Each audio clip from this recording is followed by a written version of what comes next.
guys! Hello! This is for Aquarius. Aquarius, welcome dito sa aking channel. Kapalaran 888 Aquarius. So, alamin natin kung anong messages, vibration, gabay energy para sa inyong lahat, Aquarius. So, this is bi-weekly siya.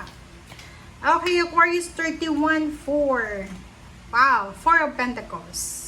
So, nakikita natin dito, Aquarius, na yun, naulit na naman. It's either mayroong Aquarius na magsisimula kayong mag-ipon sa last 2 weeks in September para makapag-travel, going back to your family, to your province, to the Philippines.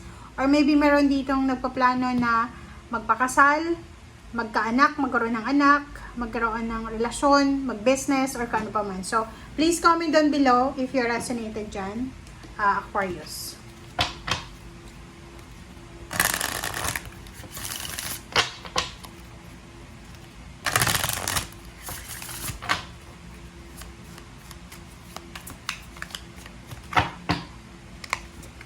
Okay, next card natin is starting fresh. Wow!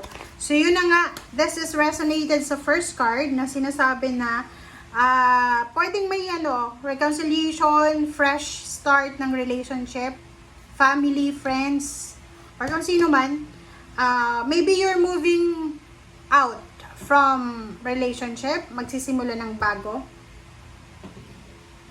Pwedeng maglilipat ka ng bahay. Pwedeng meron dito na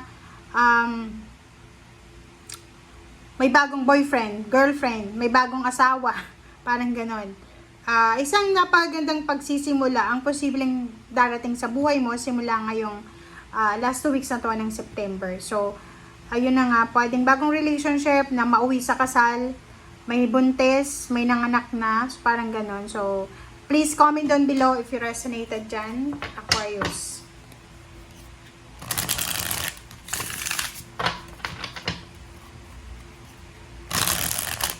Starting fresh, relationship, business, work, plan. Yung mga Aquarius na parang nawalan kayo ng interest sa mga plano nyo, sa goals nyo sa buhay, magsisimula ulit na magplano. Alright, so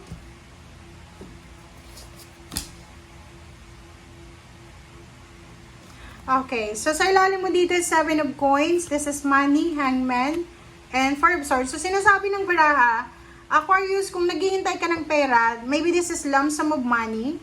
7 of Coins lump sum of money, payments, payouts, bonuses, last pay, back pay, parang ganon. Possible siya na mahang, possible na hindi siya muna matuloy, or possible kung nag-aantay ka ng promotion, salary increase, posibleng hindi mo pa siya makukuha sa last 2 weeks ng September. Okay, the Hermit, 7 of Wands, High Priestess, Seer the Fool, 10 of Wands. Kung makikita mo dito, fire sign, water sign, ang nasa energy mo. So, may kailangan kang pag-isipan. Okay, Aquarius? May kailangan kang i-reflect. May kailangan kang pag-isipan dito sa The Hermit. Okay? Kasi, kailangan mo tong pag-isipan kasi kailangan mo siyang proteksyonan. Okay? Wow. Makinig ka daw sa sinasabi ng iyong intuition. Makinig ka sa sinasabi sa iyo ng water sign. So, kung may water sign ka na kausap, or pwedeng friends or family members na kino-confide mo sa kanya yung mga sekreto mo, yung mga plano mo sa buhay, makinig ka. May kailangan kang ipaglaban. Okay? 7 of Wands. May kailangan kang ipaglaban. So, kung ano man ang desisyon na gagawin mo ngayon, Aquarius, kailangan mong pag-isipan ng mabuti, ng maayos, kasi talagang kailangan mo tong pag-isipan. Hindi ito yung desisyon na kailangan mong desisyonan kasi boring ka or kailangan ng desisyon. No. Ang desisyon na gagawin mo is para sa katahimikan ng buhay mo, ng pamilya mo, ng puso mo, ng isip mo. Okay? Nakikita ko sa'yo dito bagong obligasyon. So, posibleng kung gusto mo ng additional member ng family, kung halimbawa may anak ka na tapos nakaisip ka na pwede ka pang magbuntis, or kung lalaki ka magkaroon ng anak, buntisin mo yung asawa mo.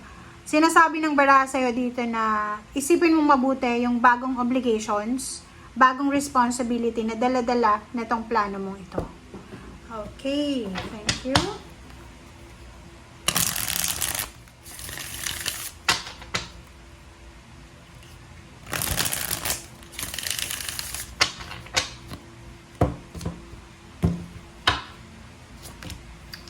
Alright, so 9 of Wands, 2 of Coins, 9 of Wands, 2 of Coins, 10 of Cups, and 5 of Wands. Okay. So, dito, 9 of Wands, nakikita ko sa'yo dito na for the next 2 weeks, medyo makakaramdam ka ng pagod. Medyo makakaramdam ka ng pagod. Medyo makakaramdam ka ng parang feeling mo, drain yung energy mo na kailangan mong magpahinga. Okay? Nakikita ko sa'yo dito na posibleng merong mga away gulo na masisettle siya. Kasi yung 5 of Wands na to, ito na yung past mo eh. 'Di ba? Possible na because of miscommunication, because of mga quarrels, competition sa family, posibleng hindi mo natupad yung pinapangarap mo. But now, nakikita ko siya dito na lahat ng sacrifices mo, lahat ng mga pagtsatsaga mo, lahat ng mga pinasan mong bagahe sa buhay mo, ay posibleng ibabalik sa'yo ng universe ng 10 times. Ang galing niya. And the star is here, sinasabi ng baraha sa'yo na sa last 2 weeks ng September, kumbaga para siyang yung dreams mo, ay akala mo na siya, parang forfeited na ba? Pero hindi ka sigurado eh, kasi there's a dreams here. Meron dito na pangarap ka sa buhay na pinag-aagawan siya ng lahat ng tao. Hindi ko alam kung anong pangarap mo. Ano bang pangarap mo? Pangarap mo bang makapunta ng ibang bansa, magtrabaho sa ibang bansa, or na paman? Kasi nakikita ko siya dito, sobrang competitive ng pangarap mo eh. 'Di ba? Yung pangarap mo ay pangarap ng ibang tao. Yung pangarap mo ay pangarap ng buong pamilya mo. So, maybe this is about money or relationship. Yung parang gusto mo ng perfection. Gusto mong magkaroon ng asawa na mayaman. Gusto mong magkaroon ng pamilya na mayaman. Parang ganun. So, gusto mong magkaroon ng trabaho na stable. Parang ganyan. So, nakikita ko siya dito, lahat yan ay mabibigyan ka ng pagkakataon ng universe na makapagsimula ulit.